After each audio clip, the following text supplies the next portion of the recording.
Mr. Governor of the American First Republic, present with Joshua Roy Eddy. Tonight is the 11th month, 19th day, 2023. Address the nation. It's approximately 7:13 p.m. Eastern Time. There's a lot of things at hand to be addressed.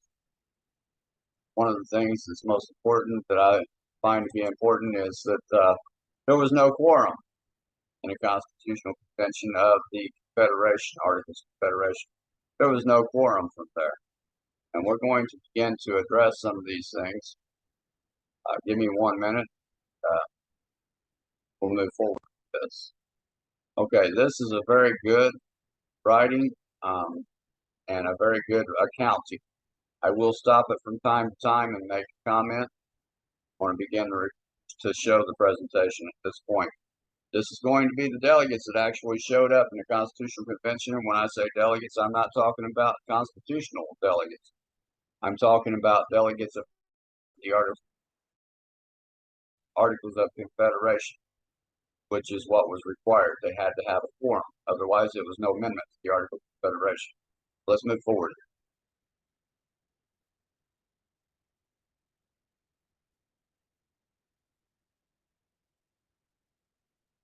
Because here's a list of the delegates that were supposedly there. Now, this is when this was their name, this was the state, years attended. This is Articles of Association, 1774, Declaration of Independence, Articles of Confederation, and Constitution. The X signifies what they signed, what year they were in office, and all that. Okay, so let's go down to this guy. I will give you a certain amount here, okay? We're going to give a little bit of a lenience here, just for kicks and giggles, okay? Now, Abraham Baldwin, who signed the Constitution, you'll see that X over here, okay? He was supposedly in office at 1787 to 1788, okay? So that's one. That's one guy, possibly. We don't even know if he was in office at the time.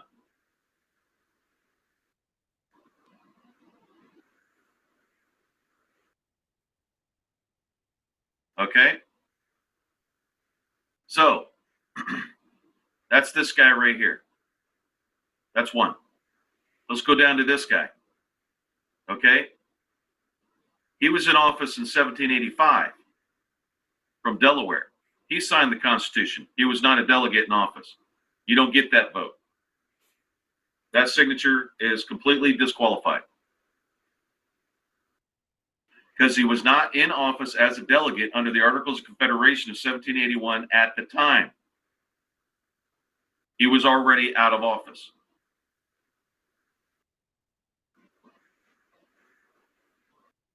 Okay, now here's this guy, William Blount, 1786 to 1787. He may have been in office. So let's give him one. May have been in office at the time. Don't know for sure because they supposedly had the Constitutional Convention in 1787.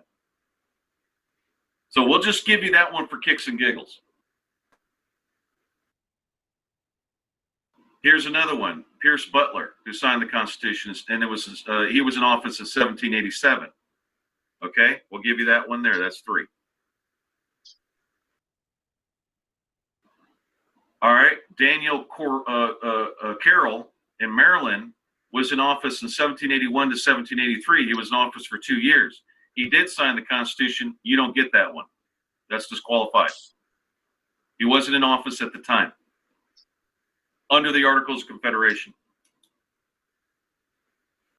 See, the big question here is, did they have a quorum of the Federation in the Constitutional Convention? Because if not, they did not have the ability to change that. I'm going to show that in Article 2 of this Articles of Confederation.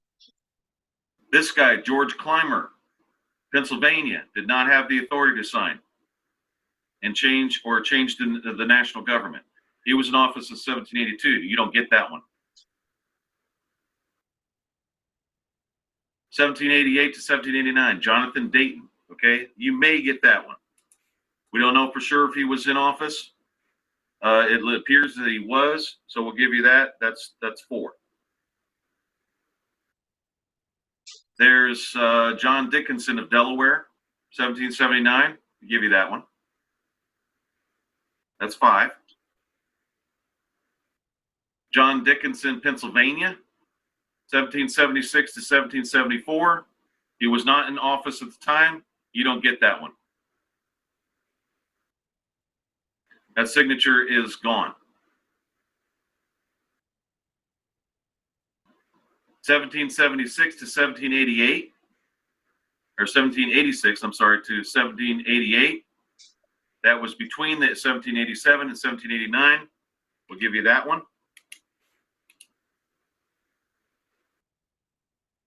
Thomas Fitzsimmons, no. He was only in office 1782 to 1783. He wasn't in office at the time. You don't get that one. Benjamin Franklin was not even in office. Never held the office of delegate. You don't get that one. Didn't have the authority to sign it or change the national government. The whole point right here is that you had to have the Articles of Confederation, Congress assembled, and you had to have a quorum to do that. And that quorum required at least 2 delegates of every state in order to make an amendment. They could have conducted normal affairs with less delegates, but to amend required at least 2 delegates of every state. They did not have and proving that now. Nicholas Gilman, 1787 to 1789. Possibly give you that one. That's 7. 1785 to 1787. We don't know for sure. There's a little footnote here. This guy here, we don't know for sure whether he was in office at the time. So that's gonna be a maybe.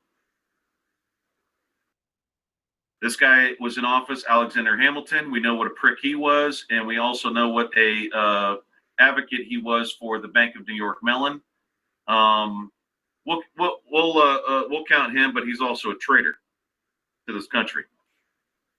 And thank God somebody shot him. Huh? Any more X's? This guy here, Jared, didn't have the authority to sign it. He was not a delegate under the Articles of Confederation at the time. He didn't have the authority to sign a new constitution.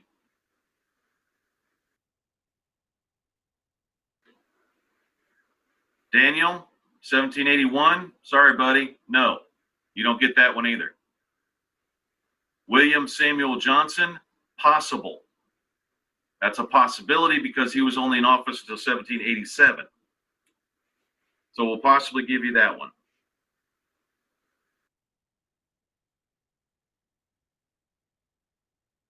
Maybe on Rufus King. Not for sure. Okay, John Langdon, no. Was not in office at the time.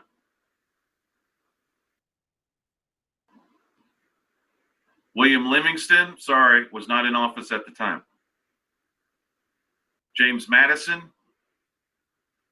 appears he was in office at the time, so we'll give you that one. James McHenry, sorry, buddy, didn't have the authority to sign it and change the national government.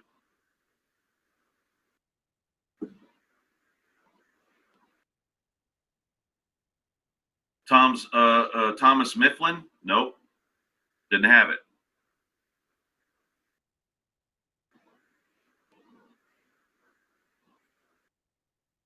Governor Morris, New York, nope, was not a delegate at the time.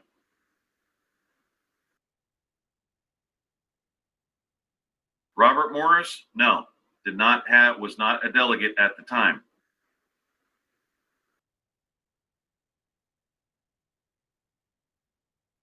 Possible Charles Pinckney, we'll give you that one.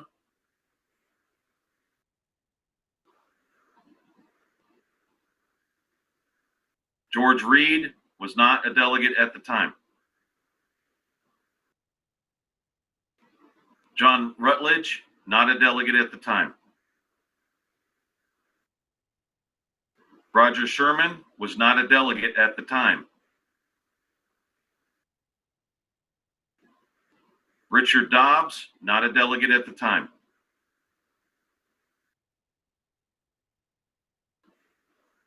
George Washington, not a delegate at the time.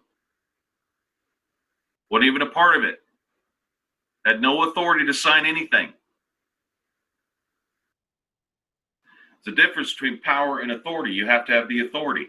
The authority comes from the people. The people voted in the delegates. The delegates were in office at the time. We're showing you the difference. So the delegates that was in the office at the time was the only ones under the Articles of Confederation that had the authority to change or amend the Articles of Confederation into a constitutional form of government.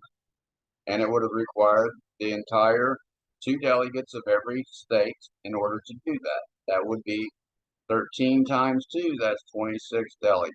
They did not have it. Rhode Island was not even present.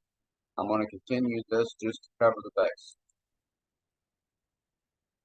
Hugh Williamson, maybe. Give you that one.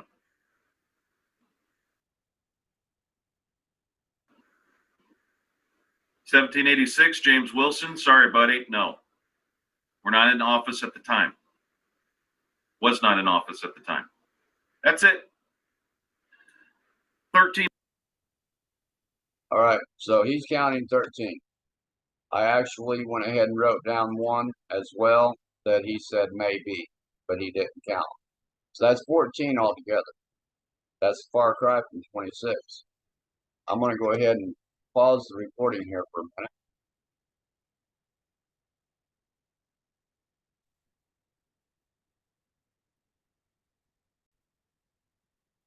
Okay, we're going to go back into another screen share and cover something that previously has been covered. I'm going to do it quickly because it had previously been covered before. Now, in the Declaration of Independence, it has been said before by some that the title of this country had been changed in the Declaration of Independence. That's not the fact. The title of this country was never even mentioned, actually, in the Declaration of Independence. Only the title of the states was mentioned. So this right here, that was never title. Neither was this. And then the top of this, at the beginning, again, it was claimed that this right here was the first title of the country. That's not the case. All of those were describing factors. The only thing it described was the fact, because of the force and effect of this document, Declaration of Independence. Force and effect of that was to separate political power. It was not to create a title. Titles that had already been created was listed in the bottom. This right here, North Carolina, South Carolina, united for the purpose of declaring independence. That's not the only one. These are all of them. It's 13 states, and the representatives or the officers was. There's that. So I'm going to pause the recording again. I want to cover that again real quick, and we'll be right back. Okay, now we're going to move over into the Treaty of Paris, because again, we're talking about titles here and clean chain of title. We're looking at this title right, what's being called the title right here, the United States of America, lowercase THE.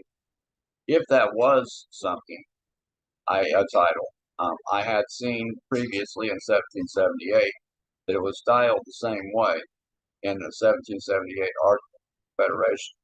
That was added into all of the states, this particular way of saying it.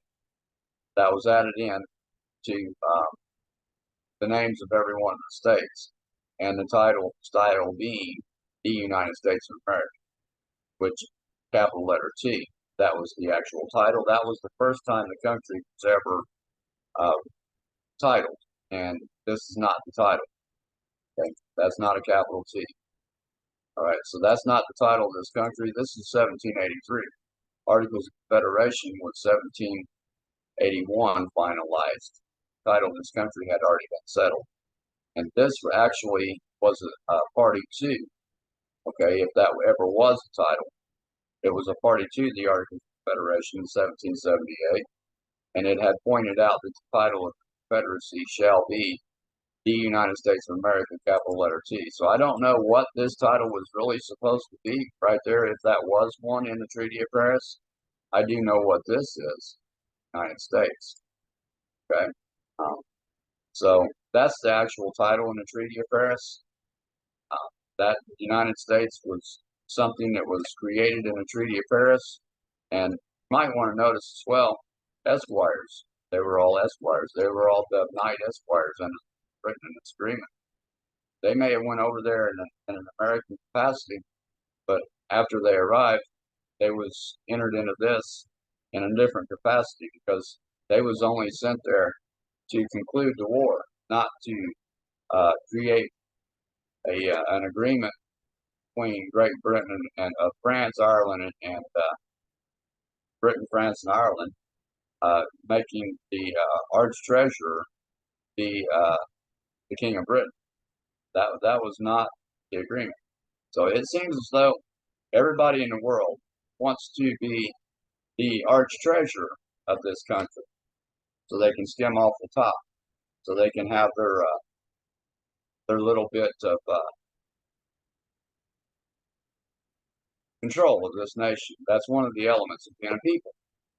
They want to have their control of this nation through controlling one of the elements of people. So I want to go ahead and stop that there. You're going to see that everybody that went over there from America was Esquires in this. They were not just they were not signing as delegates or as officers of the United States of America, capital letter T. They were only in the capacity of an Esquire under the King of Britain. We'll pause the recording again for a moment so that I can gather up the next page to look at. All right, so we're back. Now here's the big one I want everybody to see. Article 13 is which was spoken of previously in the other video I used for presentation. Every state shall abide by the determination of the United States and Congress assembled. It's only speaking in a general speech right there. It is not claiming a title in that speaking. On all questions which by this Confederation are submitted to them. All right. So that said, the states shall abide by the determination of the United States in Congress assembled on all questions of this Confederation. Okay. So it's got to go through this Confederation in order to have an amendment. Are submitted to them, and the articles of this Confederation shall be inviolably observed by every state. In other words, the states can't go do something other than what they agreed to here until they agree to it here in this Confederation first. And the minimum and the union shall be perpetual. That means forever. Shall be perpetual. Nor shall any alteration at any time hereafter be made in any of them. So the states can't be altered. Cannot be altered. Shall not be any alteration made in any of the states, unless such alteration be agreed to in a Congress of the United States. That means the states would have to be united, and they already are here in this Confederation. Does not mean assembled in another another union. It meant right here in this Confederation, and afterward confirmed by the legislators of every state. So this is not an if, this is an and. In other words, it's got to be done by this Confederation, and then and. Okay, so we're going to go ahead and go up here to Article 2. It says it best. This is very verbatim, word for word, without a question. In fact, this is the Articles of Confederation. The title I had spoke of that you see in the Treaty of Paris, if it was a title of something at some point, and I say that this is still not a title, okay? I find that this is just descriptive as spoken of here, because the title is pointed out clearly in Article 1. We're going to touch base on that first. But if this was a title for the Treaty of Paris, 1781, it agreed in 1781 to what I showed you in Article 13. It agreed with all of these states, and it agreed to what was said in Article 13, and it agreed the style of this confederacy shall be, and it's in quotations for a reason, because it don't want you to get what the actual title of this country is. The United States of America, capital letter T. Right? So they pointed out clearly that is the title of this country. Now let's look at Article 2 really close, because it actually was the first place that Article 13 was actually backing up. Each state retains its sovereignty, freedom, and independence in every power, jurisdiction, and right, which is not by this confederation expressly delegated to the United States in Congress. Right? So that's Article 2. All right, so it's got, again, it's not by this confederation expressly delegated, then the states cannot lose their sovereignty. All right, the U.S. Constitution cannot be the supreme law of the land except by this confederation first. States can't do this by themselves because they've already agreed here they're not going to do it by themselves. All right, so let's go ahead and pause that, and we'll bring up the next document to look at. All right, folks, now we're moving into the Law of Nations, and it's referred to all throughout history of this nation being founded and put in place in all the events. It's even listed in today's Law of War Manual as amended. What we're going to look at now is how did it happen? Since they did not amend the Articles of Confederation, because there was no quorum to do it from the Articles of Confederation in the Constitutional Convention, since they did not amend that to be a constitutional form beginning 1789, there was no change to it, to the Articles of Confederation. What did they do? They created something different. They changed the words from we the people of the states to we the people of the United States, thereby changing who the people was. And then they began to do something that's called arbitrary. I want to point this out clearly. It's called custom. There's another kind of law of nations, which is authors call arbitrary, because it proceeds from the will and consent of nations. States as well as individuals may acquire rights and contract obligations by express engagement, by compacts and treaties. Treaty is exactly what the Constitutional Convention was done by. It was not done by the compacts. It was not done by anything but contract. Treaty is contract. So let's go down here and look at this a little bit farther. Nations may also bind themselves by tacit consent. Wow. So if they just remain silent, they may bind themselves. Well, the thing is that this is a peculiar law. Let's look at that a little bit here. Peculiar in usage of nations. So it's limited and it's peculiar. Let's look at where those words are found here. This may take a couple seconds for me to be able to find the exact words. Are you seeing the words peculiar yet, Josh?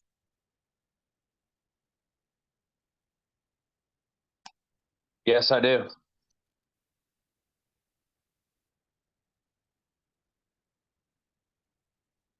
All right. I'm going to ask you where that is in a second, what line that's on. Or the law of nations founded on custom. Okay, this is for nations founded on custom. If that was a nation, all right, the United States. The Articles of Confederation stated clearly in Article 1 as the United States of America with capital letter T. That's the title. It's styled clearly evident. That's the only document clearly evident. It is evident that this law cannot impose any obligation except on those particular nations who have by long usage. That's the only way it becomes a custom, by long usage. Given their sanction to its maximums, or it is a peculiar law, there it is, peculiar because it's limited in its operation. And as conventional law, both the one and the other derive all their obligatory force from the maximum of natural law. Makes it the duty of nations to fulfill their engagements, whether express or tacit. Okay. Now there's a lot of people out here today that follow different people. All right. One's reign of the heavens, and I really don't care if it's got a trademark. The other is Anna von Ritz, and there's another one out here. It's David Strait. And the bottom line is, what they have is a contract, social contract, making it an express consent. Okay. Right now, by birth, you're being held as a U.S. citizen, and that's by a tacit consent, is what's presumed. At this point, as a U.S. citizen, you're able to bring a rebuttal against that, an express rebuttal.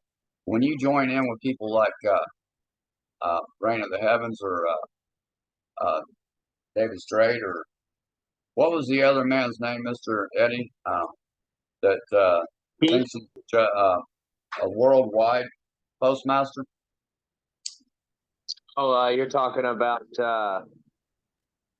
Russell J. Gould. Yes, sir. All right, Russell J. Gould. So this is another one. All right, all of them, they have entered people into a contract in restricted person.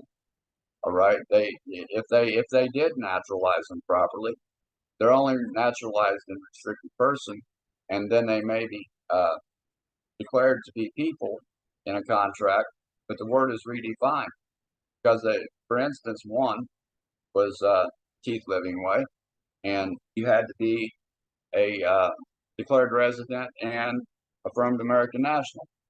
That would not be your natural identity, but it would not be directly from God and your family. And in that case, that would mean you're a restricted person. That means you could be sanctioned. You didn't follow the will of the legislation, which gives them dominion over you. A little bit backwards, ain't it? All right. So now when we look at that, how would it be that you would remain in dominion over legislation in a way that you can't be sanctioned? In other words, not fined. You couldn't be exiled.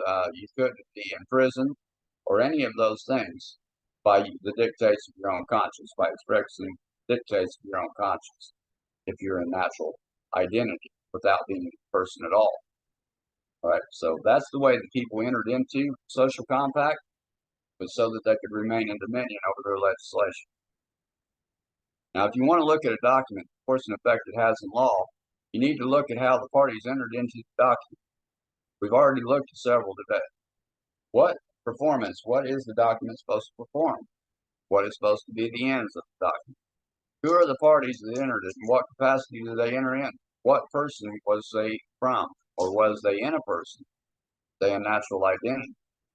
All of these things matter. Every bit of these things that I have mentioned, they all matter. So when you're looking at all these details of a document, you need to know exactly what it is that you're looking at, so that you'll know whether or not it's a custom, whether or not it's a law, whether it's a natural law, whether it's a positive law, whether it's a monarchy, whether it's a republic, so on and so forth. So I'm going to go ahead and stop the screen share at that.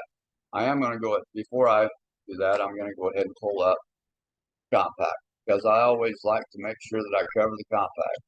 I don't want to get too far into this because I don't want to lose the attention span of folks. Let's go to the first place where it's actually mentioned the best. I believe that it's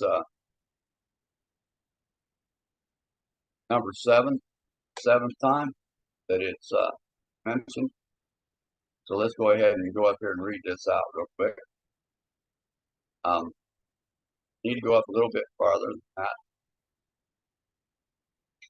I actually should cover the time and post minimum as well, because now that the U.S. Incorporated is said to have been dissolved, it's a fortunate incident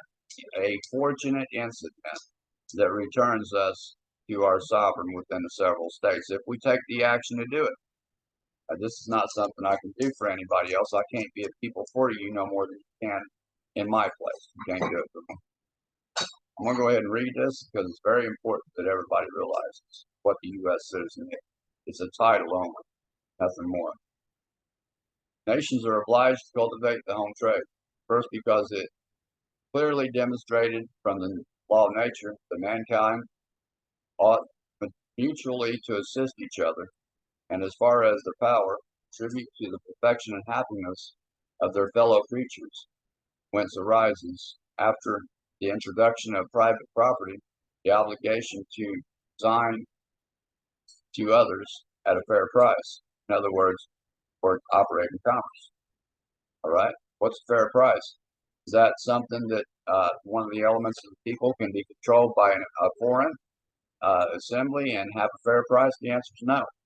Today we're talking about the quantum financial system. Well, again, this is another situation where the individuals of the population are not going to be setting the regulation of that medium of exchange and trade. Those things which they have occasion for, and which we do not design for our own use. Secondly, society being established with the view that each may procure whatever things are necessary to his own perfection and happiness. And home trade being means for obtaining them, the obligations to carry on and improve this trade are derived from the very compact. Very compact. The obligations are only derived from compact on which the society is formed. Finally, being a contagious nation, it is a duty of the people owed to themselves. Nobody else owes it. Nobody else owes it to me. Make the commerce flourish. All right. So it's up to us to have our own medium of exchange in place. Now, if there is a quantum financial system for a broad usage across seas, whatever, we may consider a reciprocal agreement. It's not something that we want to leave entirely at the hands of a few in a social contract. Social contracts restricted in person, sanctioned if they don't carry out the will of legislation. Bottom line. For the same reason drawn from welfare of the state and also to procure the citizen everything they want, a nation is obliged to promote and carry on a foreign trade. All of these modern states, England is most distinguished in this respect. The Parliament have their eyes constantly fixed on this important object. Okay, so there you go. Foreign trade is an important object. They effectively protect the navigation of the merchandise and by considerable bounties.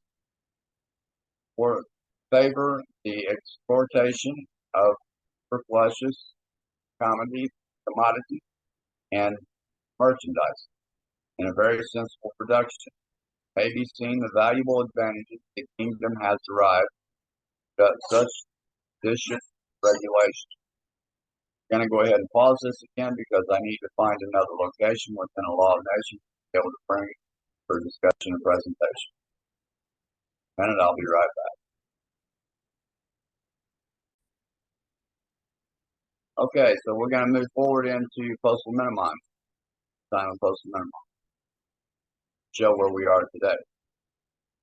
Right of postal minimum is that in virtue of which persons and things taken by the enemy are restored to their former state, now coming again into the power of the nation to which they belong. The sovereign is bound to protect